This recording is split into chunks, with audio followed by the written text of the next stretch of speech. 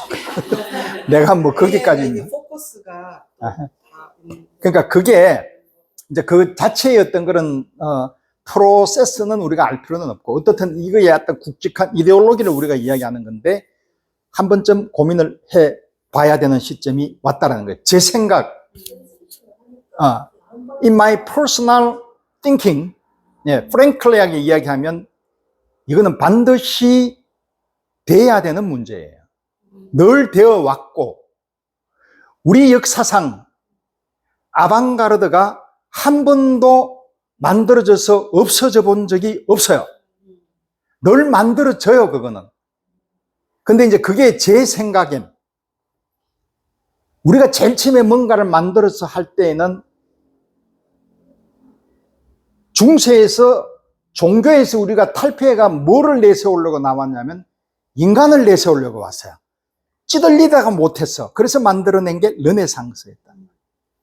그래서 모든 게 다 될 것 같았는데 내 위주로 이거 아니거든. 요새 지금 상당히 많이 되고 있는 단어 중에 하나가 계몽론이라는 게 지금 되게 계몽사상이라는 거야. 얼마나 무식한 사람들이 이 계몽사상이 좋은 걸로 생각한단 말이야. 말도 안 되는, 그러니까 도구적 이성으로 인해서 그거는 벌써 깨진 상태의 내용들이에요. 그게 뭐냐? 인간이 너무나 내 주체적으로 모든 것을 내 위주로 생각했던 르네상스가 그런 짓을 저지른 거예요. 지금은 들레즈는 그런 얘기 안 하잖아요. 다 깨부수라는 거예요. 그렇죠? 근데 깨부쉈더니만은 이제는 너무 남는 게 없어요. 새로 뭔가는 다시 올려야 되는 필요성은 있단 말이에요. 여하튼 AI가 됐던 모든 것들이 그런 것들이에요. 만들어져서 결국은 우리 인간은 한낱 동물하고 똑같은 존재화가 되어가는 거예요. 별거 없어. 만들어져 봐. 우리 이때까지 열심히 뭐 자본주의부터 시작해서 해봤잖아. 결국은 마지막에 뭐예요? 없잖아요. 그렇죠? 지금 현재 이 정치가 뭐 때문에 이러냐면 하버드에서 이야기했잖아. 자본주의, 민주주의의 위기라는 거예요, 이게. 모든 것들 탁탁 규격에 맞춰놨어요. 맞춰놓고 나니까 얘하고 안 봐도 돼, 내가. 교수님하고 내가 볼 일이 없어요. 근데 이제 밖에서 보잖아. 그러면 매뉴얼이라는 게 있잖아요. 그 매뉴얼이라는 게 뭐예요? 내가 요 안에서 내가 할 수 있는 프리빌리지, 나의 권리는 여기서 다 해놓는 거라고 벌써 이미 만들어놨잖아. 그럼 요 안에서 다 해도 돼. 그럼 그 안에 생각보다 조금 강한 어떤 파워를 줄 거 아니야. 그걸 극대화로 시켜버린단 말이야. 이 사람 모르게. 그러니까 계엄을 하는 거예요. 법 안에 들어왔다 그러는데 법 안에 들어와 있는 게 아니라 정치라는 것은 그 매뉴얼대로 탁탁 적용하는 게 아니라 둘이 손잡고 앉아서 화해하는 거예요. 리컨슬레이션이라고 그러잖아요. 그게 빠져 있는 거예요. 근데 그거는 설명할 수가 없는 거예요. 이 현대의 생활에서는. 그건 당연히 되는 걸로 우리가 착각해 버렸단 말이에요. 그런 것들이 하나들이 나오는 것들이 인간에서의 속성에서 마지막까지 극한으로 가면 그런 형상들이 생긴다는 거예요. 그래서 그게 계몽사상이 결국은 우리를 잡아먹었잖아요. 새로. 그렇죠? 그래서 AI는 겸허하게 받아들여야 돼요. 그래서 우리가 깨져서 설자 얘가 더 잘 그리더라도 그럼 그렇게 될 것 같아? 안 되지. 꾸르베가 사진기가 나왔을 때 뭐라 그랬어요? 우린 죽었다 그랬잖아요. 근데 그림이 바뀌잖아요. 뭐로 바뀌어요? 만약에 사진기가 안 나왔으면 꾸르베가 1등에 계속 꾸르베 그림 그리고 있었어요. 자, 지금 가서 프랑스에 에꼴드 보자르나 이런 데 가서 아니면은 그 오르세나 이런 데에서 큐레이터한테 질문을 해보세요. 프랑스의 가장 대표적인 리프레젠터티브 아티스트 누구라고 생각하느냐? 라고 하면 이 사람들은 뭐라 그럴 것 같아요? 모네? 르누아르? 제일 대표적인 거. 한 사람만 딱 꼽아주셔야 돼. 너가 프랑스 중에서. 마네? 부그레예요, 부그레. 맞아요. 그쪽에 있는 큐레이터들은 다 부그레라 그래요. 그게 뭐냐? 예술은 대중예술과 고급예술이 엄연히 있을 수밖에 없는 거예요. 왜냐하면 이 미술이나 이 예술을 아니면은 비트겐슈타인의 책을 굉장히 죄송한데 잘 별로 공부를 하기 싫어하는 사람한테 갖다 주고 읽어라 그러면 못 읽어낸단 말이에요. 읽어내는 사람이 읽어내는 거예요. 그거는. 그 영역이 다 다르고 롤이 다르다는 거예요. 그것을 평등이라고 생각하면 안 된단 말이에요. 그건 공부 영역이기 때문에. 마찬가지로 예술도 그런 거예요. 그러니까 대중예술이 있고 이거는 엄연하게 구분을 해줘야 된다는 거죠. 자, 그래서 시간이 타이트하다. 또 이게 좀 다른데. 자, 미국을 유망하게 하는 화가들은 어떤 화가들이냐. 요즘 들어서 근대적으로 볼게요. 이거 많이 봤어요. 그렇죠? 예. 호머. 미국 사람들은 호머라 그러면 1등이에요. 그래서 요즘 생긴 화가 중에서 제일 치는 게 윈슬러 호머예요. 그렇죠?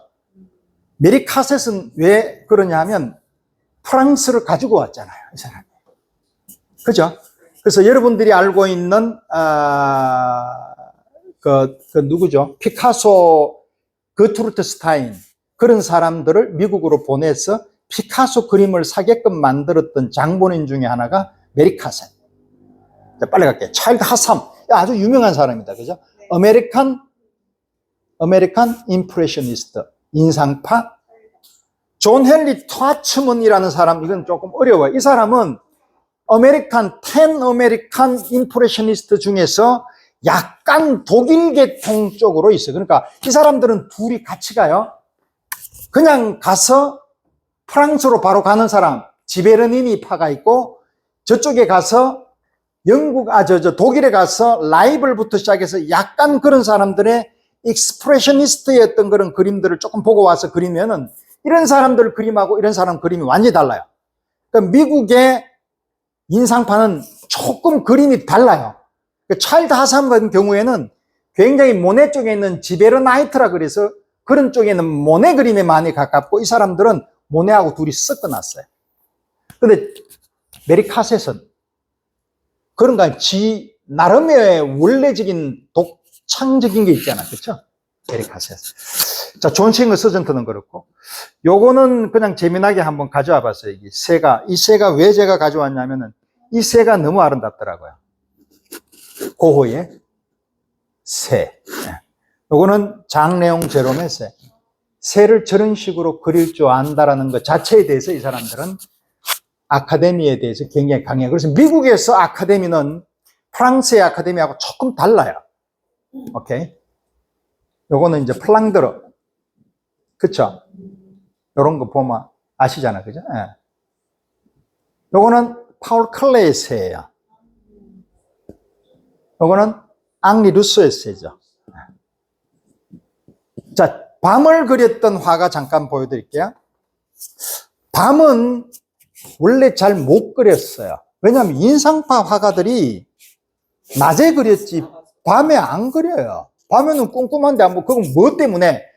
밤이 별이 좋든 달이 좋든 뭐가 하나 있어야 되고 가스등이나 이런 것들이 있으면서부터 시작해서 조명이 만들어지면서 그렸어요. 꼼꼼한 데 가서 그리면 그 바보예요. 자, 이 사람 그림 보셨나요? 베를린 베이스의 독일 화가예요. 레스 울이라는 친구예요. 1860년. 이게 전부 다 마티스하고 이런 쪽에 있는 화가들이에요. 그러니까 야수파나 아니면 표현주의 그리고 나비파에 비슷한 후기 인상파 있는 화가의 나이예요. 그런데 그림이 상당히 독특해요. 그렇겠다라는 것은 베를린이 벌써 이미 상당히 뭐다? 도시화가 됐다라는 거죠. 농업화가 아니었다는. 되게 그림이 잔잔하고 이뻐요. 그렇죠? 네. 요런 그림들은 보세요. 요 사람이 요 그림이 제일 유명해요.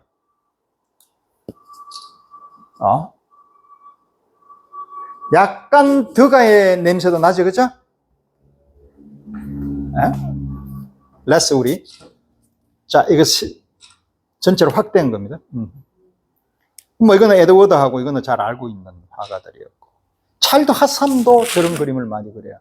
이런 그림을 많이 그린 사람들 중에 또한 피사로도 그런 그림들은 많이 나와요. 터너도 있고, 이거 레스 울이에요. 예.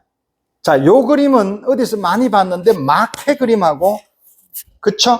근데 마케가 아니라 아멜도 보치라는 이탈리안 화가야.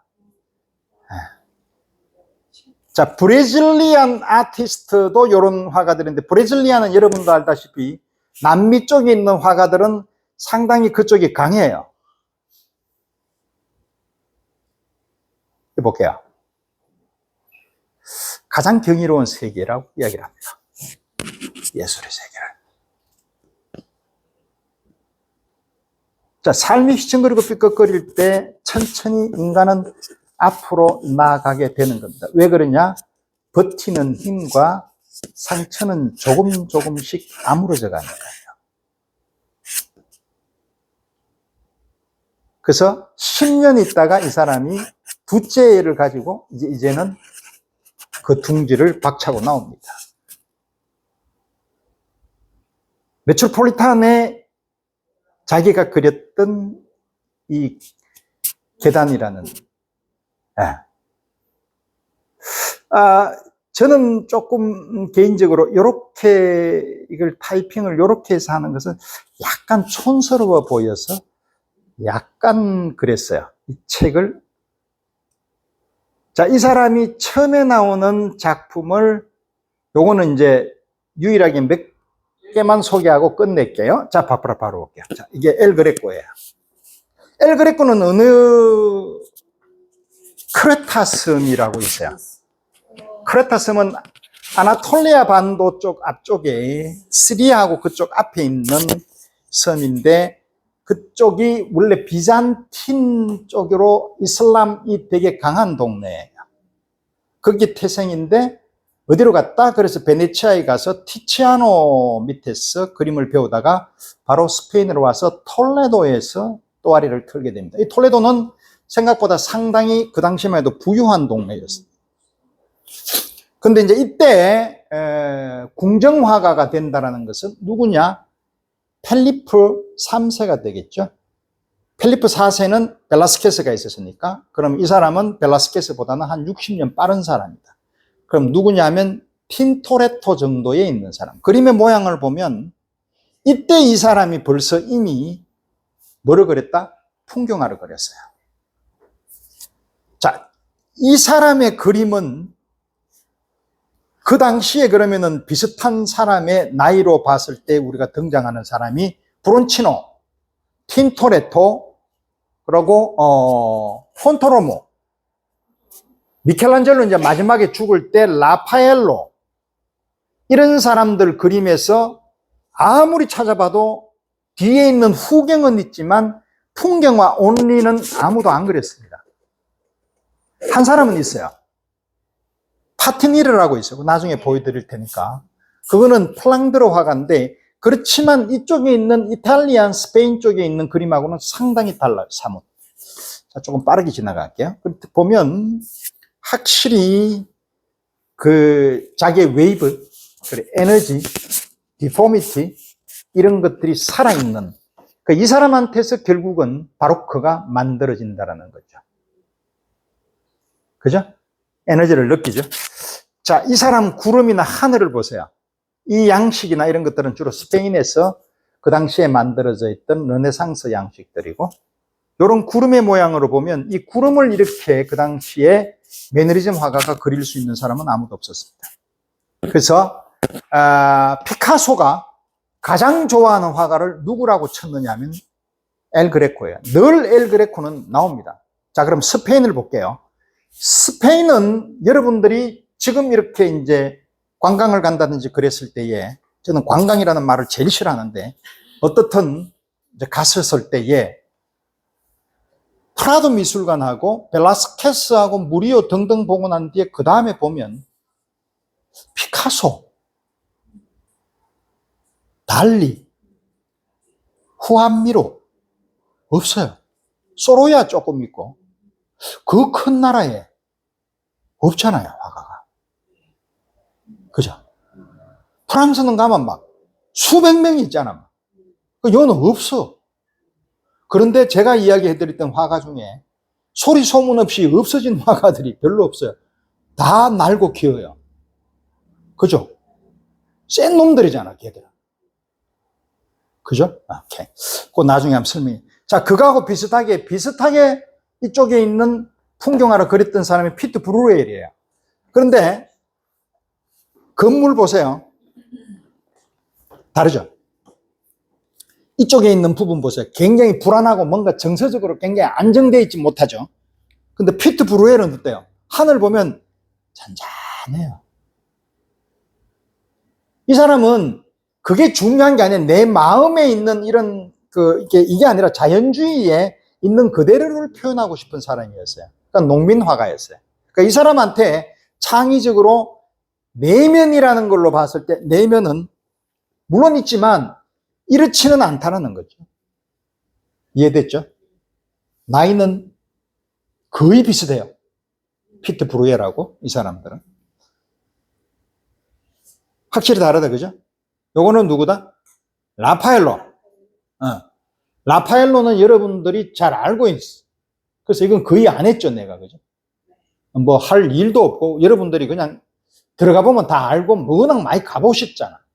근데 이렇게 생겼는데 이 사람이 1480년생이에요. 그러면 거의 미켈란젤로보다는 약간 한 10년 뒤에. 그럼 누구냐면 거의 저쪽에 가면 베네치아에는 티치아노 정도의 나이예요. 근데 이 사람이 처음에 아버지가 우르비노 공국의 화가였어요. 근데 거기에서 우르비노 공국은 곤차가 가문하고 여기는 되게 예의가 되게 바른 동네였어요.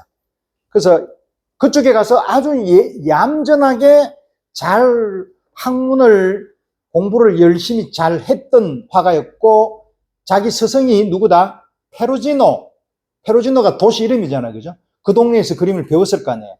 근데 잠시 로마에 와서 보면서 누구 그림을 많이 닮아졌느냐 하면 로마 시대는 약간 나이가 한 30 정도에서 20대 후반일 때 거의 한 1503, 4년에서 한 6, 7년 사이에 라파엘로 그림이 상당히 달라져요.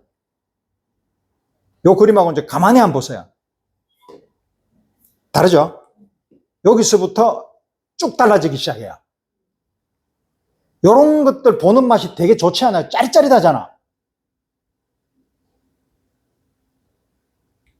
대원처만 짜릿. 이런 거 보면 이거는 뭐 아시잖아요. 이건 뭐 굳이 제가 설명을 안 드릴게요. 성모 그리고 아들 이거는 나름대로 블랭리는 여기에서 굉장히 나름대로 어떤 그걸 느꼈어요. 왜냐하면 모라는 것 자체는 땅이면서 엄마의 어떤 그런 자국이잖아요. 그렇죠? 오케이.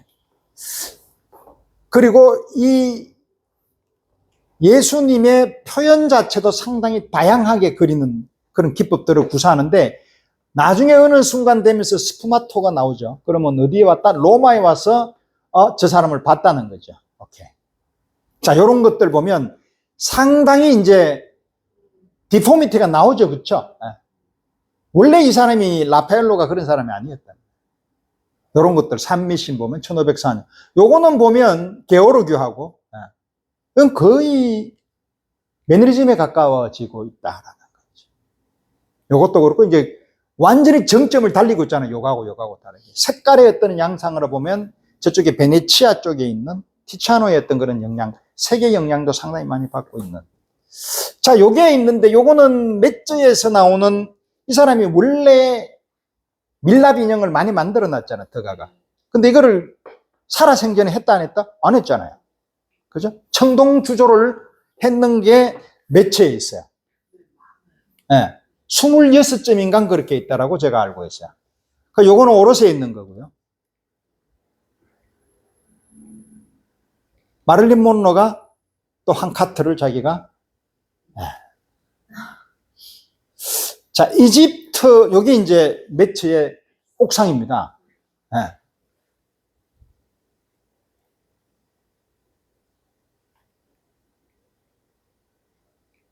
티에폴로.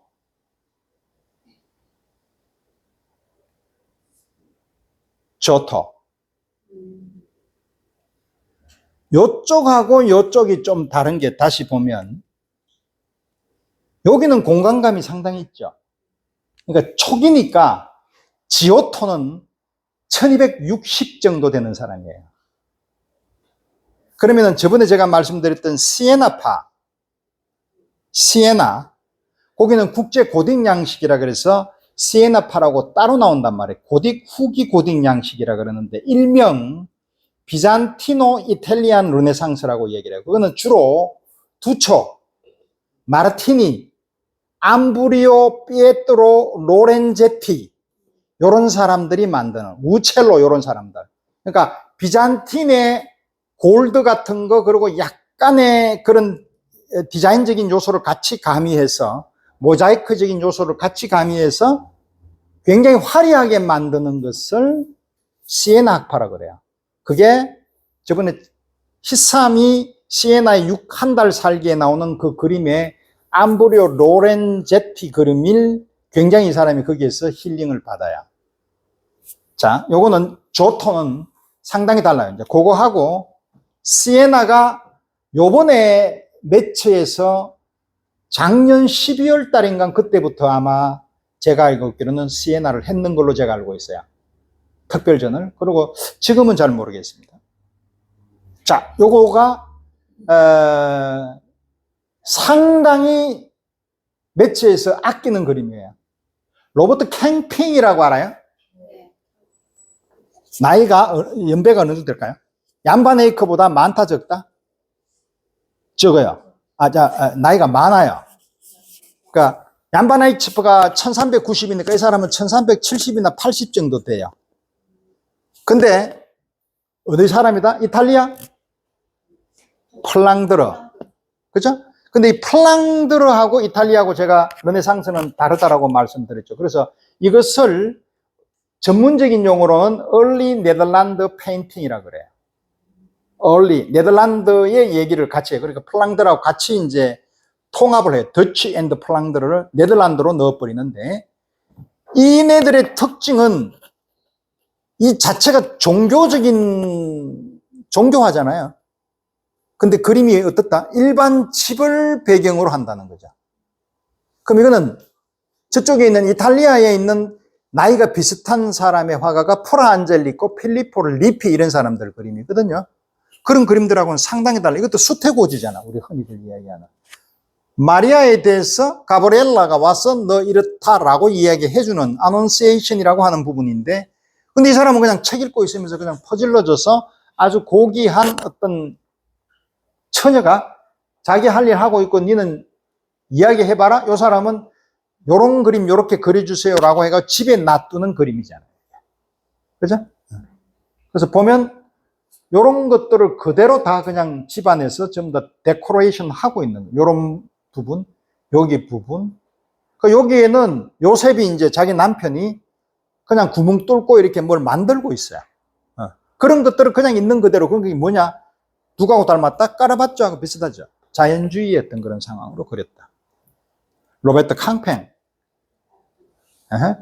이 사람하고 얀바네이크가 나오게 되면 얀바네이크 다음에 나오는 사람이 반데르베이든 들어봤죠? 한스 memling, 디리크 바우츠라는 사람도 있고 제라드 다비드라는 사람도 있고 반데르 구스라는 사람이 있어요. 이 사람은 약간 포티네르 재단화 만드는 사람. 포티네르가 사람 이름이에요. 이탈리아 부자가 거기 와서 이제 하는, 그러니까 요건 이제 여기 나와. 이렇게 보면 수건 보세요. 수건도 그 당시에 1390년, 1400년대 그림. 1390이라 그러면 우리 조선시대에 이성계가 있던 데에 이 사람들은 수건을 쓴단 말이에요. 이렇게. 이성계 때는 수건이하고 목천으로 그냥 딱 이런 거예요. 이런 거. 촛대나 이런 것들을, 그리고 얘들이 가지고 있는 뭐 나름의 이코놀로지, 그러니까 성상하는 이미지 그런 것들은 뭐 굳이 이야기 안 할게요. 뭐 무슨 백합은 뭐가 좋고 이런 거 이야기 안 하겠습니다. 여하튼 요게 안테프로펜하고 부계에 있는 건축물의 전형적인 요런 그림들이에요. 얀바네이크도 이런 식으로 그렸죠. 자, 얀바네이크의 그림의 특징은 까르바쪼하고 똑같아요. 그러니까 여기에 마리아하고 분명히 다 있어요. 그렇지만 그게 마리아가 마리아인지 아니면 요한인지 요셉인지 뭐 그런 거에 대해서는 별로 구별 점이 별로 없고 일반 사람들이 우 모여가지고 그냥 있는 거예요. 그게 플랑드르하고 더치의 종교화의 특징이라고 제가 말씀드렸죠. 최후의 심판 요 부분에서 이제 여기에 이제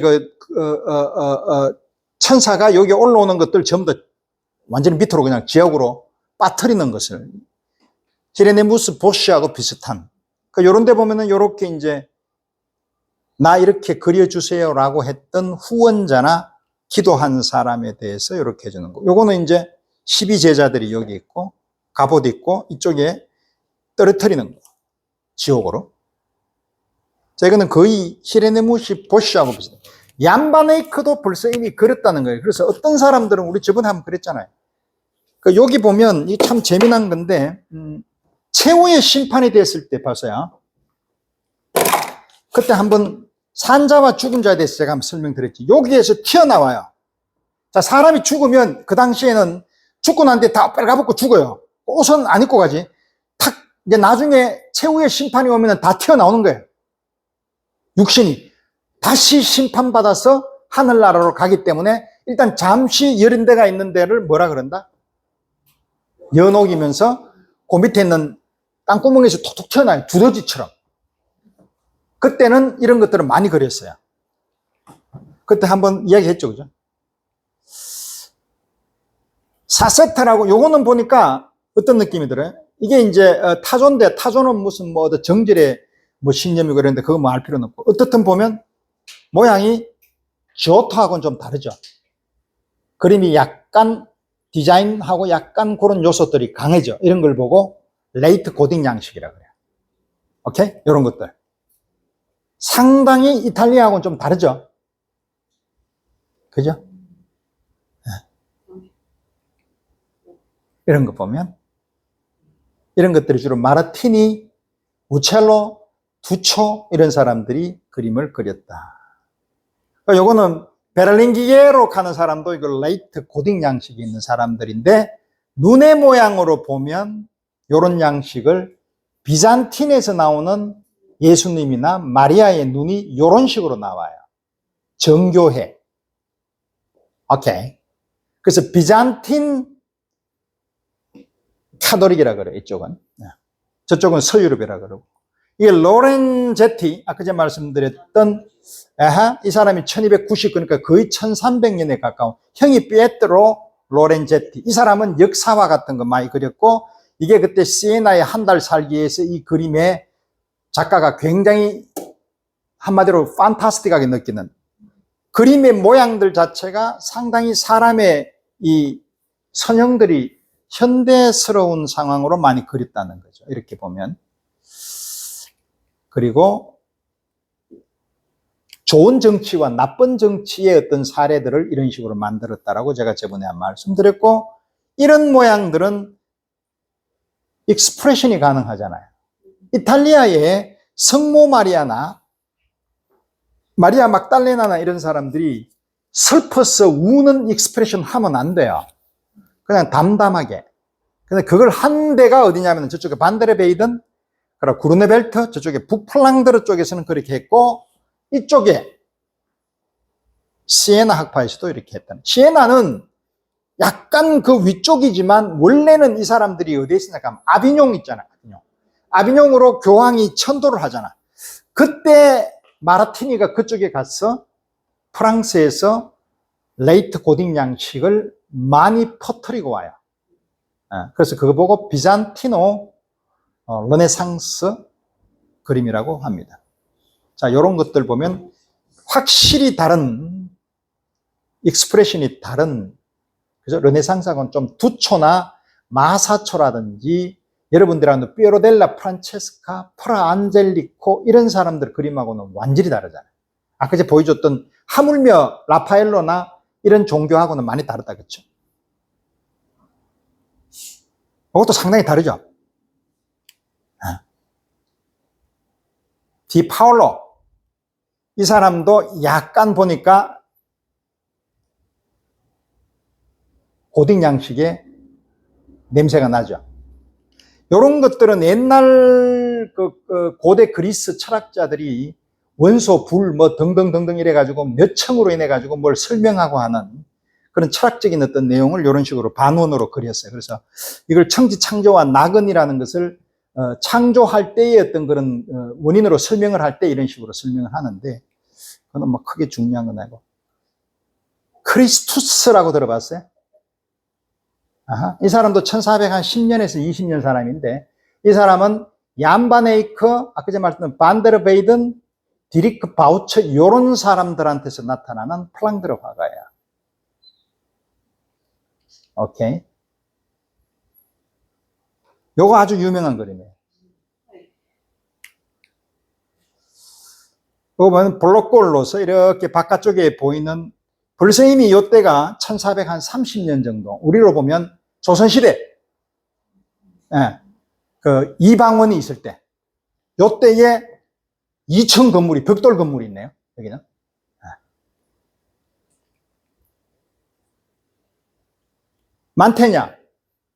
만테냐는 잘 안다, 그죠? 지오바니 벨리니, 만테냐, 베네치아, 요쪽에 있는 게 안토넬리아 메시나라는 사람이 있어요.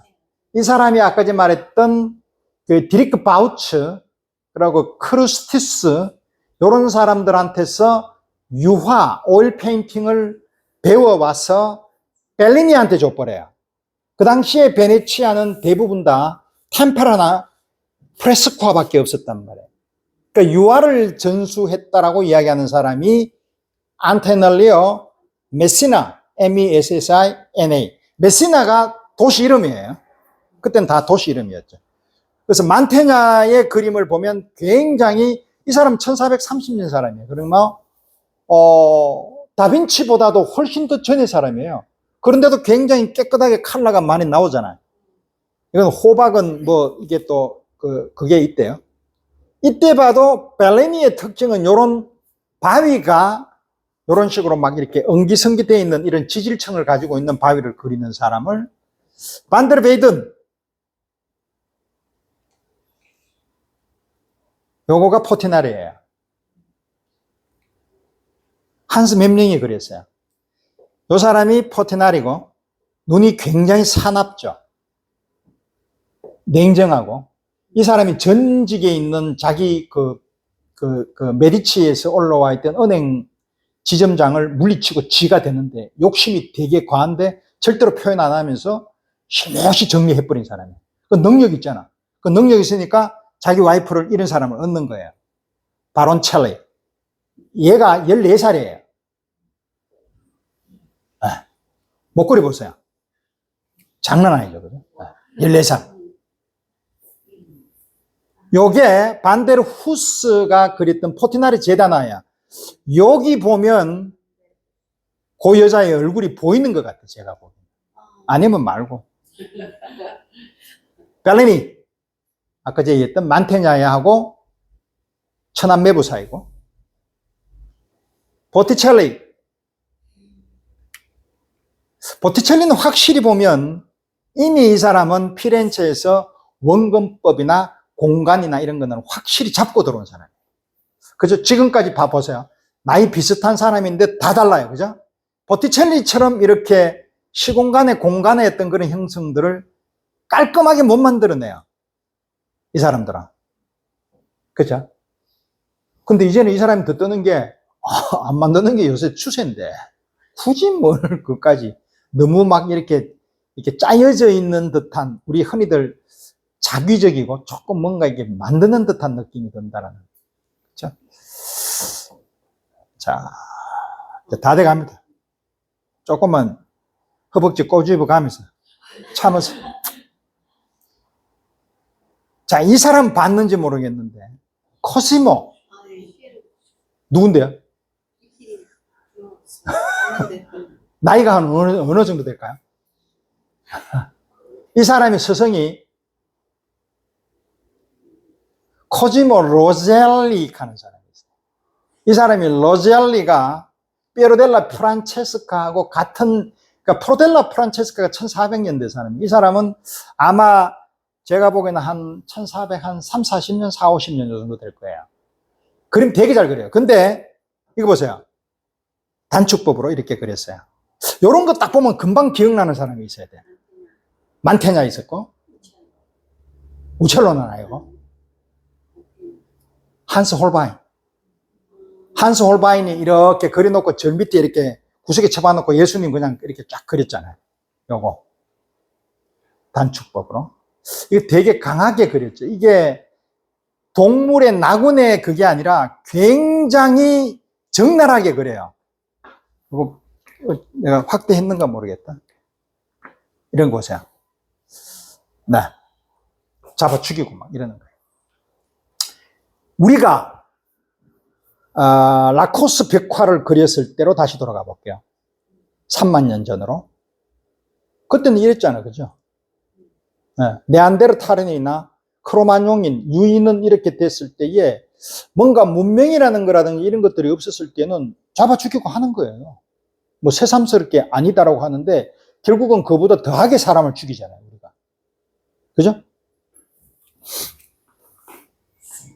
카르파초.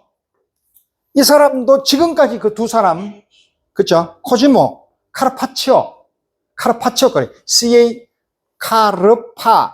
CACCIO, 카르파치오라고 하는데 이 사람은 베네치아에서 조로조네한테서 배웠어요. 그림 잘 그리는 사람이에요. 로렌조 로또 알죠? 요런 급이에요, 이 사람들. 잘 그려. 근데 확실히 르네상스는 아니잖아요, 지금 보면. 그쵸? 다시 볼게요. 자, 요 그림이 아주 르네상스스럽게 균형과 비례 이런 거 탁탁 맞나요? 안 맞잖아요. 이 사람도 그래요. 카르파초도. 그죠?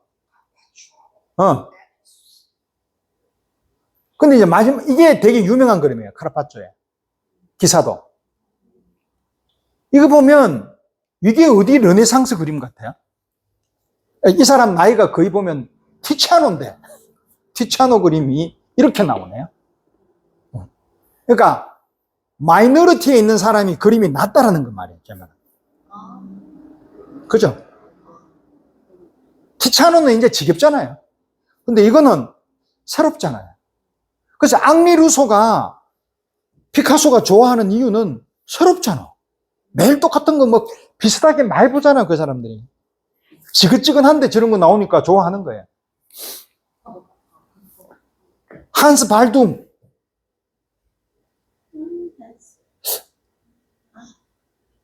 뒤로 제자예요. 그 확실히 다르죠, 그림이. 플랑드르 쪽에는. 르네상스 저쪽에 있는 이탈리아하고는 다르다는 말이에요. 그래서 오히려 제 생각엔 브링리가 이런 쪽에서 많은 위안을 받지 않았을까. 움직임이 있는 것은 반드시 디포미티가 있어야 되고 왜곡이 있어야 되고 에너지가 있어야 되고. 그렇죠? 자, 이 사람은 아까 전에 말씀드렸던 다비드예요. 제라드 다비드. 1460년 사람이에요. 이 사람 알 거예요. 템페시스. 다리 이렇게 거짓말해가 제가 아버지 완전 다리 그냥 다 짜는 게 아니라 껍데기를 벗겨버려요. 이게 오토 3세 왕. 여기 파티니르는 뒤르가 내가 이때까지 만났는 사람 중에 그림 제일 잘 그리는 사람이라고 이야기했던 사람이에요. 파티니르, 아까 전 한스 발둥, 요 사람, 세 사람 아삼육이에요. 되게 친해요. 요거 보세요. 확실히 잘 그리죠, 그죠? 풍경화는. 근데 이건 약간 보면 아까 제가 얘기했던 뭐예요? 나이로 보면 거의 엘 그레코보다 한 20, 30년은 빠르지만 감동이 있나요? 엘 그레코하고. 결국은 엘 그레코가 좀 낫잖아요. 뒤로예요. 성모자고요. 되게 차분하게 르네상스식으로 그렸죠. 요거는 자기 엄마가 이름이 뭐죠? 요나가. 엄마 이름이 뭐예요? 안나. 안나가 자기 와이프예요. 아그네스. 네. 뒤로 와이프가 일찍 죽잖아, 그죠? 그래서 이탈리아에 2번 방문해요, 뒤로가. 유학 갔다가. 2번째, 빨리 와요. 요거 보세요. 되게 재미난 그림이에요. 이게 로렌조 로또예요. 로렌조 로또는 거의 1490, 1500년에 가까운 약간 매너리즘에 있는데 독특하잖아요. 르네상스 화가가 이렇게 익스프레션, 표정에 자기의 내면을 이렇게 안 그리죠. 그리고 이거는 사람을 얼굴을 앞으로 보고 옆으로 보고 하는 그 세계를 벌써 이미 리설리의 경을 그렸던 그런 그림을 벌써 그리기 시작해요. 필립 드 샹파운이 그렸던. 그리고 루크스 크로나크. 루크스 크로나크도 보면 이쪽에 있는 플랑드르의 산을 잘 그렸죠. 이건 한스 홀바이는 뭐 여러분들께서 잘 아시는 그림이고, 브론치노 되게 금방지게 그린 이 브론치노도 보면 거의 폰토로모 제자예요. 매너리즘 화가였고, 이거는 모로디, 그렇죠? 아주 유명한 그림이었죠. 이것도 그렇고, 이거는 그렇게 할스고요. 반다이크, 루벤스, 장가 2번 갔다, 그쵸? 첫 번째, 엘 프루망, 2번째 와이프죠. 근데 부부끼리 이렇게 그림 그리는 것이 플랑드르에서만 나와요. 더치. 누구? 사스키아하고 같이 있었죠? 누가? 렘브란트가. 이 사람이 있었고, 프란츠 할츠 있었고, 그걸 비슷하게 오마주해서 게인즈버르가 자기 집에서 이렇게 그렸던 거, 배경. 왜냐하면 부부끼리는 잘 그릴 수가 없었고, 왕하고 왕비는 같이 그리면 죽어요. 어디에 감히 왕의 권위에 도전한다라는 거죠. 누구다? 벨라스케스의 자기 노예인데, 흑인인데, 와서 데리고 갔다가 돌아가지고 나중에, 이런 거 보면 좀 더 귀족 옷이잖아요. 결국은 노예 해방을 시켜줘요. 벨라스케스가. 오케이.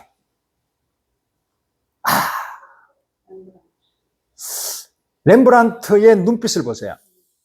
이게 이제 누구냐면, 아리스토텔레스가 호메로스에 대한 오마주로 그리는 건데, 무언을 이야기하고 싶냐면, 여러분들이 그 아테네 학당에서 보면 이렇게 하고 이렇게 있잖아요. 그러니까 이게 이제 플라톤이고 이게 아리스토텔레스란 말이에요. 라파엘로가 그렇게.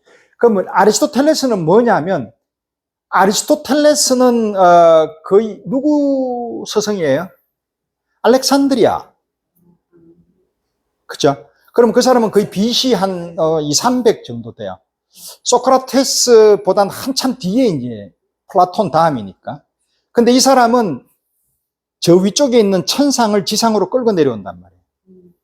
그러니까 사람에 관련돼 있는 뭐 제1원소설 그건 여러분들이 아실 필요 없고, 어떻든 이 사람은 밑에 쪽으로 가지고 왔는데, 그러다 보니 그리스에 관련돼 있는 것 중에 제일 유명한 사람은 소크라테스하고 플라톤은 있는데 아리스토텔레스가 없어져 버렸어요. 언제 나오기 시작했냐면 거의 중세 토마스 아퀴나스가 돼서 교부 철학이 되면서 스콜라 철학이 될 때 이때 살짝 등장해요. 그러면 그게 왜냐면 그리스지만 로마에서도 가지고 와서 공부를 해야 되잖아. 안 했어. 로마는 로마의 철학으로 갔고 얘들은 다 끝내버렸고, 플라톤이고 뭐고 하는 소크라테스도 그냥 있다가 됐지만, 제일 중요한 거는 그 사람들은 공부를 해야 되는 방식이니까 플라톤하고 소크라테스가 있는 거지, 실질적으로 써먹을 때는 아리스토텔레스가 필요했다니까. 과학적으로 증명하고 뭐 이런 천상으로 내려와 있는 철학이니까. 누가 연구를 했느냐?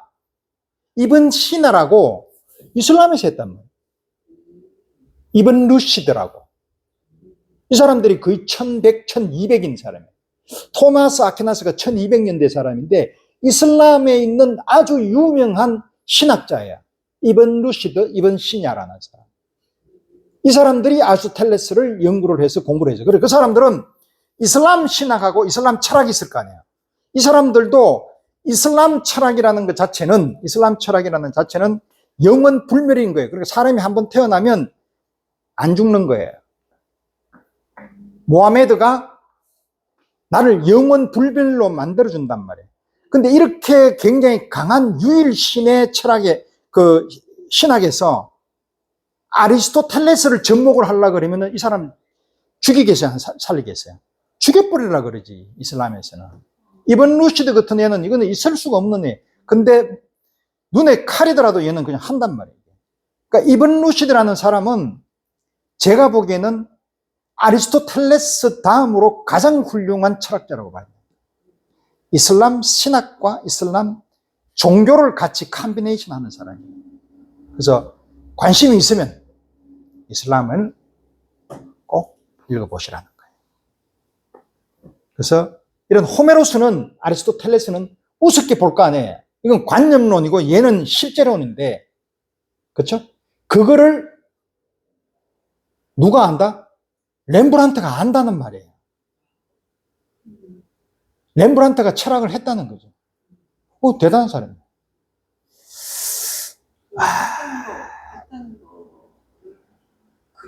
그림을 통해서 아리스토텔레스가 호메로스를 만지고 있는 두상이라고 제목이 나오니 안 했겠냐? 안 그러면 그냥 다른 사람 두상을 만지고 있는 것일 수도 있고 자다가 봉창을 두드리든 뭐. 여하튼 이 사팔이 돼버렸네, 사람이. 좀 이상하다, 그죠? 사시가 있나? 이 사람이 1606년생이에요. 이 그림은 1660년대 그림이에요. 1660년. 그러니까 54살에 그린 그림이죠. 원래 이 사람이 60에 그린 그림도 있어요, 그죠? 네. 그게 마지막 그림이라고 하는데, 근데 제발 그거 마지막이면 뭐하고, 어떤데. 66살일 때 그림하고 이거하고 둘이 비교하면 뭐 달라요. 비슷할 거 아니에요, 그죠? 요거는 대야 싣고 하는 건데, 베르메르였고요. 루이스달, 야곱 루이스달하고 살로몬 루이스달하고 저거 형제들 한 4명. 왜냐면 이 사람들은 워낙 저런 풍경화가 강하잖아요. 3대 3대 3대 1로 해서 하늘 이런 식으로.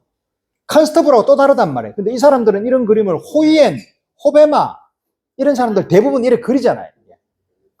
베르메르도 보면은 델프트의 풍경 봐도 하늘 이거 되게 중요하게 생각을 해요.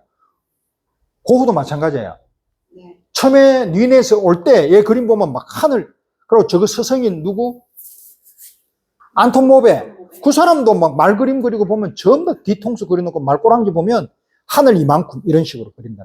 호베마, 호이엔 이런 사람들하고 똑같이 간다. 자, 이거는 베르메르가 무슨 종교? 개신교? 구교?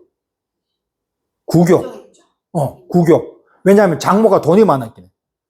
장모가 구교거든. 그러면 그 당시에 이 사람 델프트는 인정을 해줘. 그러니까 그 개신교가 아니면 개신교 사람이 공무원하고 이런 건 했지만 그렇다 해가지고 구교인 사람을 죽이진 않아. 그렇지만 너희들이 알아서 그냥 기도하고 해. 그럼 어디서 해? 그냥 구석기 들어가 저기 지하에서 해. 그 지하에서 했는 거에 대한 그림이에요, 이게. 이거는 그림에 설명이 되는 게 아니라 철학책에 나와요, 이게. 이 사람 그림이 아니라 그건 내 생각. 그래서 그렇게 해서 이렇게 만들고 뭐 등등 되게 크잖아요, 또 그림이. 그리고 요거는 야곱 요르단스라고, 네, 루벤스의 제자이면서 야곱 요르단스 2명 있잖아요. 반다이크하고.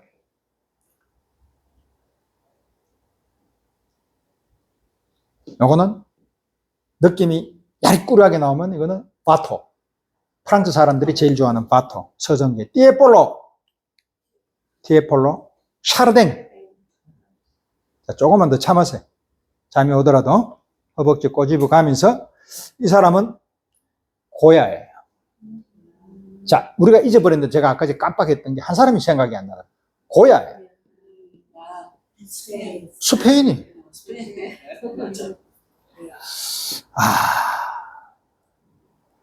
이제 매체도 뭐 그냥 하기엔 좀 그거 하니까 어떻든 이런 활 쏘는 걸 갖다가 이 사람이 현대 미국 조각가를 이렇게 뭐 하나는 있어야 될 거 아니에요, 그죠? 그래서 뭐 어디 뭐 무슨 빌딩에 안에 있다가 뭐 가지고 오고 이랬대. 그래서 알아서 보세요. 저는 못 봐서 잘 모르겠습니다. 어떤 이집트에 관련돼 있는. 자, 그러면 이제 마지막 중요한 것. 나폴레옹이 이집트를 점령을 해요. 심심해서 했어요. 나폴레옹이. 내 열받아가 안 되겠다 싶어서 이집트도 잡아먹고 제일 먼저 어디를 작살내느냐? 이탈리아를 작살내잖아요. 가까우니까 쭉 와서. 근데 스페인을 그 나중에 가니까. 근데 어떻든 이집트를 작살을 내요. 근데 이집트를 작살을 낼 때 그냥 가서 진군하라 해가지고 따라오는 게 아니라 이 사람 나름대로는 괜찮았던 게 역사학자들을 데리고 가요. 유적을. 그러니까 그때의 오리엔탈리즘을 써요. 근데 그거 하게 된 동기가 그때 이 사람이 1798년도에 들어오거든요. 그러면 그때 누가 잘 살았다 그랬어요? 영국이 잘 살았어. 영국은 1750, 60 방적기 만들면서 산업혁명에다가 1840년까지 제일 잘 살아. 프랑스보다 더 잘. 얘들은 벌써 이미 뭐 난리 났잖아요. 막 프랑스 대혁명하고 이러니까. 정신없던 시절에 딱 갔는데 얘들이 어디에서 돈을 많이 가오느냐면 영국에서 가오거든. 저쪽에. 그 영국은 얘들이 이만큼 돌아가지고 이 희망봉 돌아가지고 이렇게 가기엔 너무 멀잖아. 어디로 가느냐 하면 절로 대서양으로 가가지고 지중해로 들어가가지고 저쪽으로 해서 실크로드식으로 걸어간단 말이에요. 거기에 아주 중요한 자리 역할을 하는 게 어디냐 하면은 이집트란 말이에요. 근데 이집트에 수에즈 운하를 뚫어가지고 여기로 가면 최고인데 없었으니까 그게 언제 나오면 1869년도에 만든단 말이에요. 자기네들이 돈을 내서 만들어요. 그러니까 요걸 보니까 저걸 작사를 내야지 싶어가지고 이집트를 작사를 내버려요. 왜냐하면 그때는 영국은 제일 센 놈이 누구냐면 영국이었으니까, 프랑스는. 그러니까 걔를 잡아먹어야 돼, 무조건. 자, 오스만 투르크죠. 오스만하고 프랑스는 친구다 아니면 적이다? 200년 동안 친구예요. 왜냐하면은 제가 그랬잖아요. 프랑스와 1세는 엄청 얍삽한 놈이야. 카를 5세가 프랑스와는 꼼짝 못하잖아요. 잡아들라 버렸잖아요. 죽이버리려고 그래가지고 이렇게 자기 아들들 데리고 있다가 그죠? 앙리 2세는 자기가 볼모로 잡고 있었잖아. 그러니까 얼마나 열받겠어. 그러니까 얘는 베네치아하고 손을 잡는 거예요. 야, 니 좀 해가지고 저놈 좀 건드려줘. 누구 카를 5세. 그러다 보니까 프랑스는 베네치아가 그 당시에는 오스만 투르크만큼 세요. 얘들은 돈이 많았으니까. 그러니까 오스만 투르크라는 것 자체가 만들어질 때 그때에 프랑스하고 오스만 투르크하고는 손을 잡아요. 근데 희한한 거는 멀리 떨어져 있으니까 싸울 일이 별로 없어. 그러니까 얘들은 끝까지 가요. 그러니까 얘는 늘 싸우는 게 오스만 투르크는 누구하고 싸우면 영국하고 싸우지. 오케이. 제1차 세계대전은 러시아하고 오스만 투르크하고 크림 전쟁이라는 게 있다. 그렇죠. 크림반도. 한 번 이기고 한 번 지고. 그래서 그때부터 얘들은 서서히 몰락의 길을 가지고 간단 말이에요. 누가? 오스만 투르크족이. 1차 세계대전 딱 일라고 그냥 빡 정리되게 그때 나오는 그 땅이 어디 정도가 나오냐면은 그때 얘들이 오스만 투르크족이 무슨 땅을 가지고 있었느냐면 이쪽에 있는 예루살렘하고 팔레스타인하고 이쪽이 저것도 땅이잖아. 그러니까 야들이 딱 제1차 세계대전이 끝나고 나니까 연합군이 이걸 점령하잖아요. 그걸 누가 점령하냐? 영국이 점령할 거 아니에요. 프랑스도 그렇고. 그렇게 해서 그 당시에 있던 벨푸어 수상이라는 사람이 그 당시에 헤르첼이라는 시온주의가 막 생겼을 때란 말이에요. 이스라엘. 가장 유대인이 많은 동네가 러시아 200만. 200만 제일 많아요. 그걸로 제일 많이 갔어. 두 번째로 제일 많은 데가 오스트리아, 헝가리. 이게 거의 80만에서 거의 한 90만 정도. 핀란드, 바르샤바 여기도 되게 많이 살았어요, 유대인이. 여기 한 50만. 독일이 30만, 영국이 20만, 프랑스가 10만에서 15만. 드레푸스 사건은 원래 유대인은 자유주의에 있는 사회주의자들이에요. 그러니까 얘들이 되게 싫어할 거 아니에요. 왜냐하면 야들은 돈을 많이 가지고 있는 자본주의의 제일 대빵이니까 사회주의 노동자들은 야를 잡아먹으려고 그럴 거 아니에요. 그렇지만 이쪽에 있는 지주나 이런 애들이 야들은 사업을 만들어주니까 유대인을 되게 고맙게 생각을 할 거 아니에요. 그래서 어느 정도 기득권에 있는 사람들은 다 유대인을 좋아해요. 그 당시에는. 독일에서도 안 내보내려고 그래. 그런데 희한하게 프랑스는 왕당파가 유대인을 잡아먹는단 말이에요. 유일하게 그쪽에 그래. 그리고 여하튼 200만이었는데 그 당시에 1905년도에 농노혁명이 생기고 막 니콜라이가 막 이래가 혁명이 생기잖아요. 그때 이 사람들이 다 떠나요. 유대인이. 200만 명이. 어디로? 전부 다 미국으로 가요. 그래서 이때 얘기가 유대인들이 압박을 받아가지고, 아니, 니콜라이는 가지 마라 그랬어요. 안 죽였어요. 그렇게만큼 많이 안 죽였어요, 유대인을. 그런데 저것들이 잘 먹고 잘 살라고 간 거예요, 미국에. 그럼 나머지 뭐 한 10만에서 뭐 한 3, 40만은 팔레스타인으로 갔어요. 왜? 거기에서 이제 우리 자리를 선택을 해야 되니까. 그리고 영국 놈들도, 야, 네가 그거 가가지고 있으면은 팔레스타인 거기 있는 애들한테 이런 것도 해주고 저런 것도 해주고 막 약속을 엄청나게 했단 말이에요. 안 해줬단 말이에요. 오케이. 뭐 하다가 이래 됐죠. 그래서 아무튼 이집트를 침공을 했어요, 내가. 누가? 나폴레옹이. 하고 나니까 먹고 산단 말이에요, 프랑스는. 뭐 때문에? 루브르 때문에. 영국에도 막 대형광을 엄청 미라를 엄청 하셔가지고 그 이집트가 되게 재미난 나라예요. 제가 공부를 해보니까. 근데 그건 너무 내용이 많아서. 너무 위대한.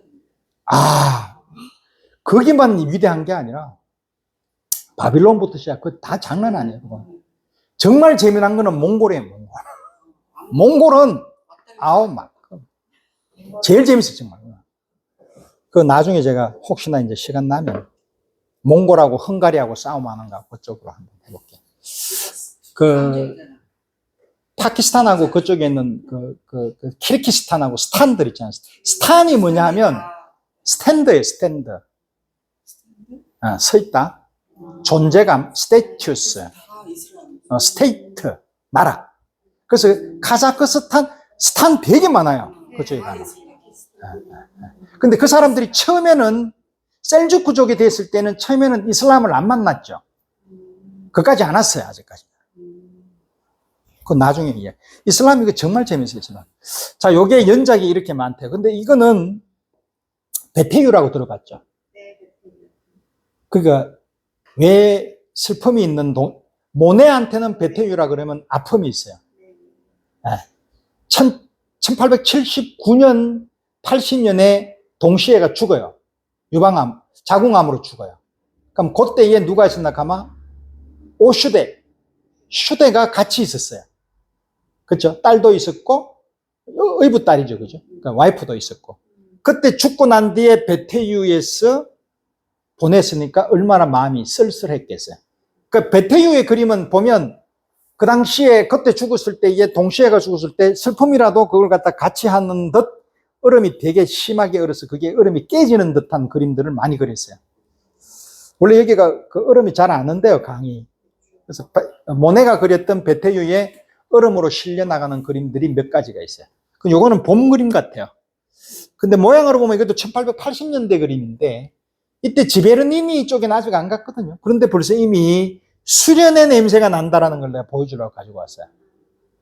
그때 사람이 깊숙하게 들어가게 되면은 이런 식으로 나온다라는 걸 보여주기 위해서. 자, 요거 이제 제가 제일 중요한, 요거 피카소죠. 더가죠. 비슷해요. 자, 그런데 이제 피카소하고 요거는 더가의 드로잉이에요. 자, 요거는 피카소의 드로잉입니다. 보시겠습니다.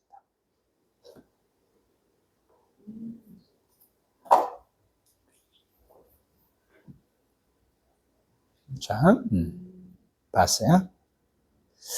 피카소죠? 그렇죠? 네. 요거는 아까 그 여자죠, 그죠? 네. 자, 요거는 크림트죠. 자, 요거 피카소예요. 크림트의 자기 자화상의 드로잉. 피카소예요. 클림트예요.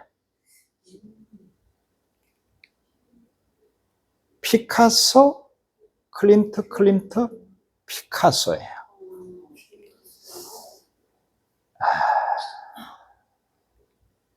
자, 제가 왜 이걸 가지고 왔느냐면 저는 여기에서 이게 보여요, 두 사람이. 나이 차는 거의 뭐 한 13년밖에 안 돼요. 클림트하고. 피카소한테서는 남성이 보이고요. 클림트한테서는 여성이 보여요. 제 느낌은 그래요. 같은 비슷한 사람으로 저는 찝어요. 왜 그러냐? 자, 둘 다 합스부르크 사람이에요. 피카소가요? 스페인이잖아요. 스페인. 그렇죠. 그러네. 클림트는요. 합스부르크. 합스부르크. 같은 종교는 있어. 그죠? 근데 그림의 모양으로 보면, 자, 그러면 빈도 보면 화가가 많으냐? 별로 없어요. 우리 봤잖아요. 그때 뭐요? 거기가 어디에서 왔죠? 비엔나, 그 무슨 미술관 이름이 뭐죠? 레오폴트 왕이 있으니까. 거기서 왔는 것 치고는 별로 그닥. 그러니까 그 사람들은 한 4명, 5, 6명. 그 많은 사람 중에 오히려 헝가리는 문가치부터 시작이 엄청 많아. 제가 이야기하고 싶은 것은 얘들의 유전자에는 그런 예술에 굉장한 어떤 그런 게 있다는 거죠. 아까 제가 봤죠? 벨라스케스하고부터 시작해서 몇 명 없어요. 무리요, 주르바람, 그죠? 피카소, 벨라스케스, 4명, 그쪽에. 예. 그리고 쭉 있다가 이제 나중에 이쪽에 나오는 다비드가 나올 때, 프랑스의 다비드, 앵거르하고 이런 다비드가 나올 때 이쪽에 고야가 나와요. 근데 고야를 보면, 고야는 천재잖아요. 이 사람은, 와토의 로코코부터 시작을 해서 거의 그거에 있는 그 신고전에다가 낭만주의까지 브라이어트하게 나와요, 이 사람은. 그렇죠. 그리고 거기다가 이 역사화에 따르는 어떤 그런 뭔가 저항에 따르는 것도 있는. 그걸 그대로 보고 피카소가 들어오는 거죠. 근데 피카소 그림에서 처음에 보면 피카소의 초기 그림을 봐봐요. 그냥 그거잖아요. 그냥 그림 좀 잘 그리는 애잖아요. 근데 그런 애들 프랑스가 널리 깔렸잖아요. 모네는 날고 기었어요. 그죠? 걔는 13살 때 그냥 초상화 그려주고 돈 받고 돌아다니는. 근데 그런 거 했다가 어디에서 몽마르트에 와서 청색시대, 로즈시대 들어오면서 이제 막 날기 시작한단 말이에요. 그게 뭐냐? 외부적인 환경에서 그렇다? 꼭 아니지. 그러면은 그 같이 있었던 몽마르트 화가들은 어때요? 날고 기는 모딜리아니는 그러다가 그냥 그랬고, 그죠? 키슬링도 그렇고, 그러고 샴슈틴, 뭐 그런 애들. 그게 다 안 돼. 이 사람은 막 이렇게 달라진단 말이에요. 그게 오래 그건 아니지. DNA라는 거죠. 달리 보세요, 달리. 달리도 그런 사람이에요. 그냥 막 날아간단 말이에요. 이게 어디로 튈지 모르는 사람. 그러니까. 그런데 에곤 실레하고 얘들은 있지만 클림트가 특별하잖아요. 이 사람은 그런 거 없잖아요. 저런 그림을 우리가 볼 수가, 저거 한 딱 보면 얘는 클림트잖아. 그래서 제가 말씀드립니다. 그래서 이게 피카소하고 이게 뭔가 연결이 될 것 같아요. 근데 이게 서사가 없어서 제가 끼워 맞추는 게 너무 자료가 없어서 요거밖에 안 되더라고. 내가 아무리 머리를 짜내도 역사 이런 거 뭐 다 해도 그건 뭐 다죠 뭐. 그래서 사장님이 보시기에 저기서 같이 연결이 되는 걸 느끼셨다는. 그렇죠. 그러니까 이 사람이 왜냐하면은 클림트를 피카소가 봤죠. 왜냐하면 이 사람이 1905년, 1914 전쟁 무렵에 죽어버렸으니까 피카소는 그때 한참 전쟁을 치렀을 때에 저쪽에 있는 그림들이 분명히 일로 온단 말이에요. 그럼 그때의 클림트 그림을 봤다고요. 네. 그런데 이제 그 전에 그림들은 영향을 못 받았지. 그런데도 저렇다라는 것은 이게 뭔가 있는 거예요. 자, 그러면 그 오스트리아 합스부르크의 화가들이 바로크의 화가들이 있느냐? 없어요. 바로크는. 들어본 적 없죠. 없어요, 거기는. 왜냐하면 오스트리아가 어떤 의미에서는 굉장히 캐톨릭 구교가 강하잖아. 그러니까 반종교로 봤을 때는 엄청나게 이게 막 화랑처럼 나와야 되는데 안 나오는 게, 이 사람들은 그 주위에 폴란드, 보헤미아, 저쪽은 전부 다 개신교예요. 그렇잖아요. 그러니까 프란츠 요제프가 살아남기 위해서 얘들하고 매일 손잡아야 돼. 그러니까 얘는 종교에 대해서 입도 뻥끗 못해요. 그래서 그는 그게 없어요. 근데 단 매너리즘 화가한테서 그 루돌프 있어요. 루돌프는 약간 변태예요. 마티아스하고 이런 애들 있잖아. 맥스밀리안, 저거 삼형제. 요 사람들은 변태예요. 그래서 하를렘에 있는 매너리즘, 그러니까 스프랑글러, 바르톨레미오 스프랑글러라는 사람이 있어요. 그리고 하를렘이라는 화가도 있고, 요런 사람들이 그 친본이 아르말디오 볼티니가 친볼디니인가? 그제 봤던. 예. 약간 그런 매너리즘 화가들을 좋아해요. 약간 변태스러운 거. 예. 루돌프하고 이런 애들은. 그러니까 그런 경우지 예술을 되게 좋아하지는 않았어요. 그래서 이 합스부르크가 가지고 있는 이 예술의 DNA는 그렇게 많지는 않는데, 유독 하나씩 나오면 저런 독특한 놈들이 나오더라는 거죠. 이유는 모르겠어요. 한번 공부해 보세요.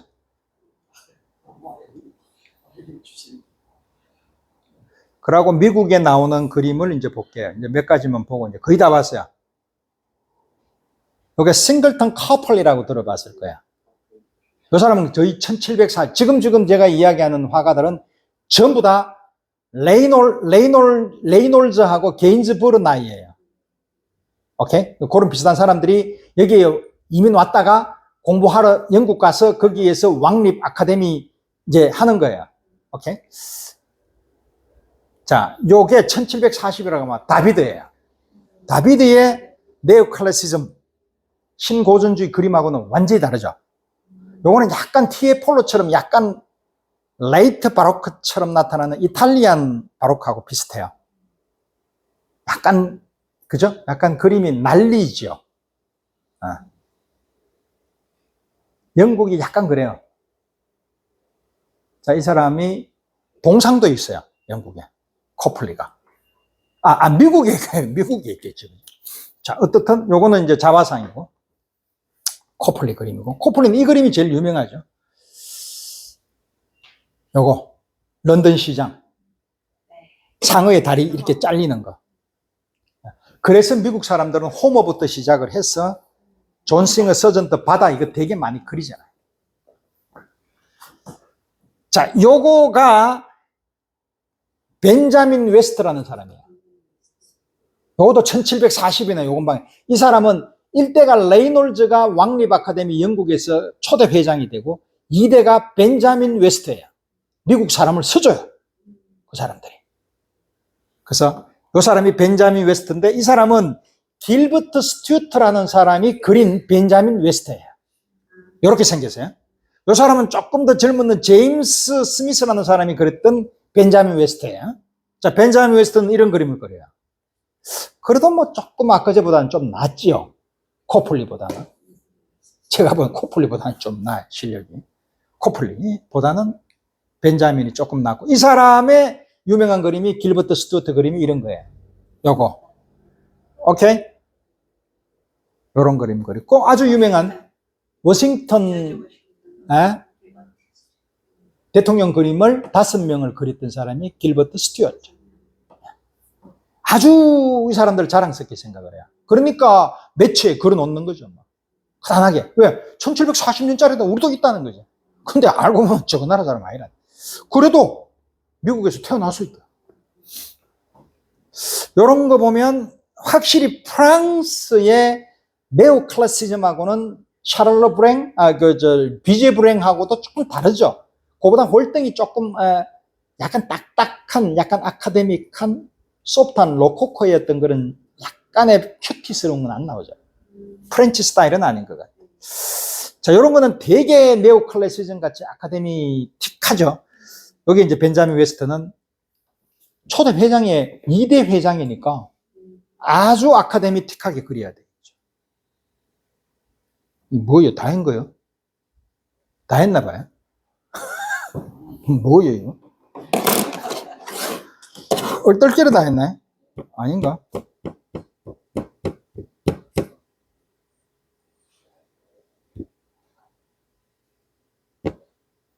다 했나 봐요.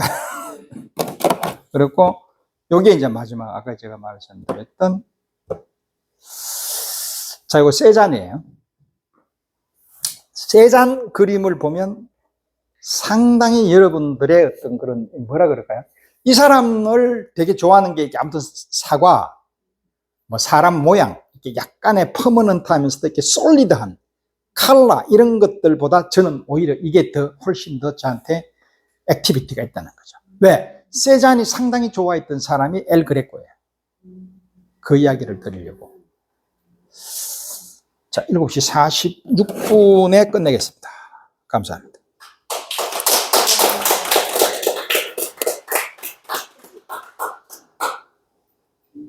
질문하십시오.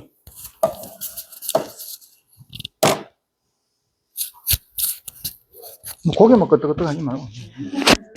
예, 이때까지 중에 조금 이제 늘